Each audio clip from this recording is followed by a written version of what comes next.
hope I don't stink too bad, but You're at a distance. okay. Thank you for inviting me. I was going to show a PowerPoint presentation which had slides of some of the nasty places that we have worked in.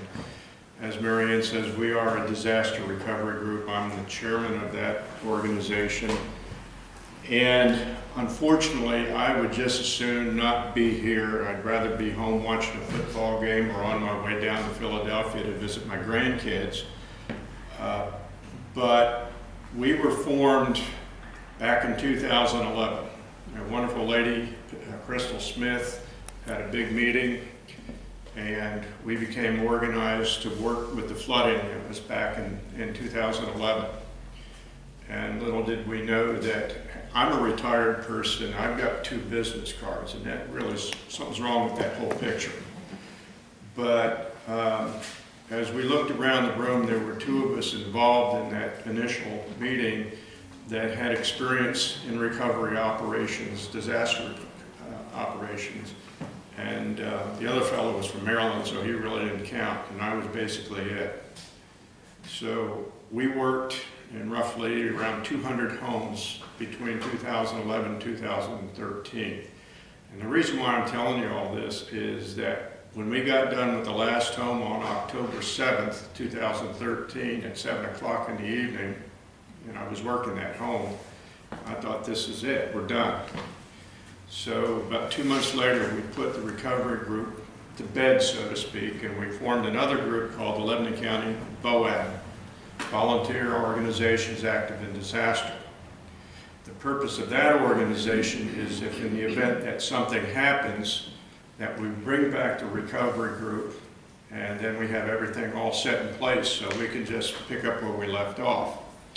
Unfortunately, due to the flooding back in July and August, we had to bring back the recovery group back in September.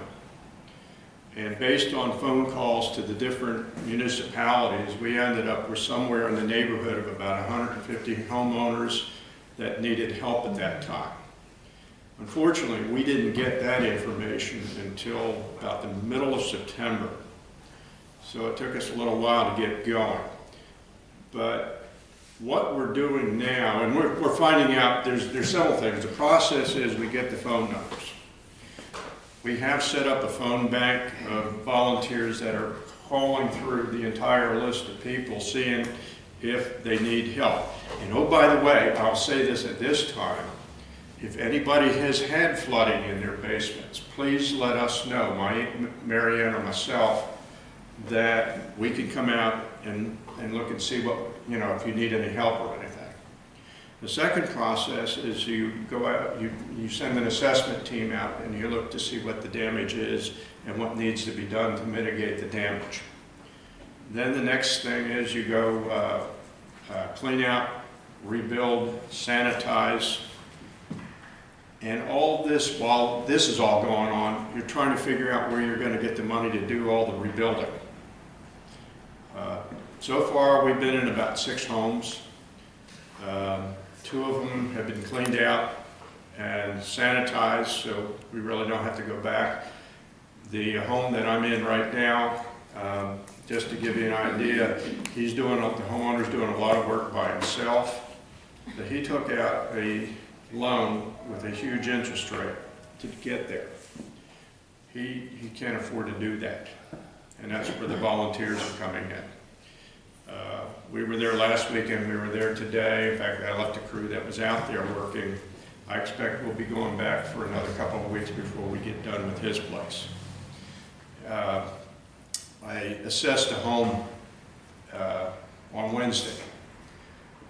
And right now, I think I have a whole bunch of high school kids on November 17th that are going to have no idea what it's like to clean out a house. And the homeowners living in it. And I have no idea where I'm going to get the money to, rebuild the house. I have some ideas, but that's okay.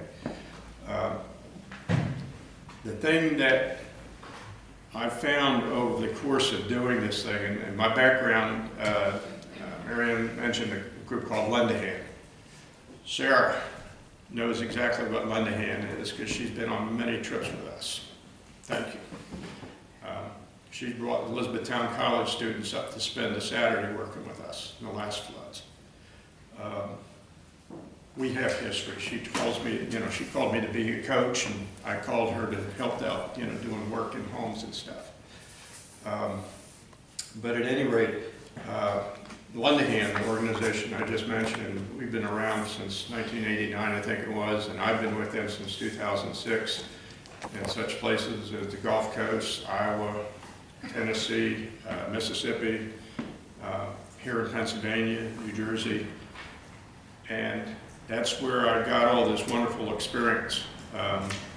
By trade, I'm not a contractor, I'm not a builder, I have no skills, but I've worked with some of the best people in the world that taught me some of the things that I know now. And we're trying to do that so we can help the people that need it the most. The one thing that I've learned about this is that in most cases, the people we're working for, even at 2 months out since the event, didn't have a lot of money before the event. And now they don't have any at all now. That's why we're there.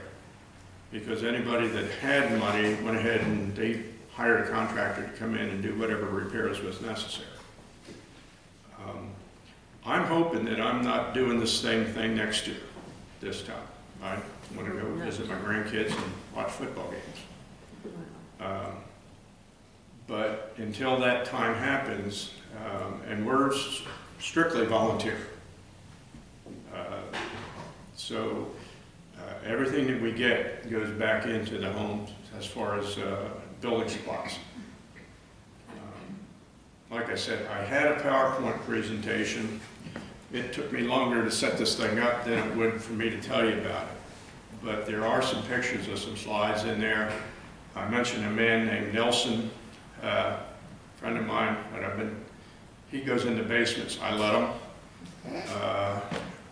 He's what we call our muck out king. The nastier the basement, crawl space. Yeah, he's all about that. He just likes to get dirty and everything, and that's okay. But the things that we need to do is get that stuff cleared out of there so that we can do the rebuilding process and let the people get on with their lives. And one additional thing that's very important, and Sarah has heard this before, one of the first things when I have a volunteer crew come in to say that if the homeowner wants to talk to you, part of this whole process is the mental healing as well. Because you can fix the house, that's easy. But after what some of these folks have been through as far as the flooding is concerned, that's mental trauma. It's very akin to the, is that my cue to be quiet? No, I was going to ask you a question if you'll accept one. Oh, sure. Okay.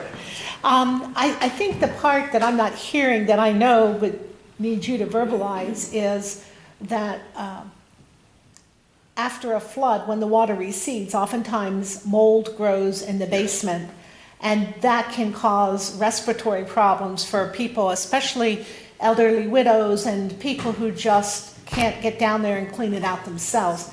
And these are the people you're helping. Yes, and what Joellen was talking about, in many cases what you find when the water does go away, what's left, especially on warm, hot summer days, is mold. So that whole part of the clean-out process is also mold remediation. And in fact, 2 basements that we finished this week, well, we cleaned one out and we sanitized it. And then the second one that we finished yesterday morning, we cleaned it out and we sanitized it. And keeping in mind, as far as the mold remediation part of it, in some cases that's just a part of what we do. Actually, quite frankly, that's the easiest part. Because I go in with a spray bottle and I spray everything with this really nasty mold killer that we have. Not nasty to the mold, not us. That we've started using since 2011, I think it is, as opposed to bleach. And anybody that knows bleach doesn't want to go near it. We didn't either, so we found this stuff. But yeah, mold is a big part of it. you know, the clean out is another big part of it, rebuilding is another part of it, and listening to them talk, which is extremely important, is to me the most important part. So if you don't do anything, oh, I get that. Yep, okay. So thank you very much for inviting me. Thank you. Thank you.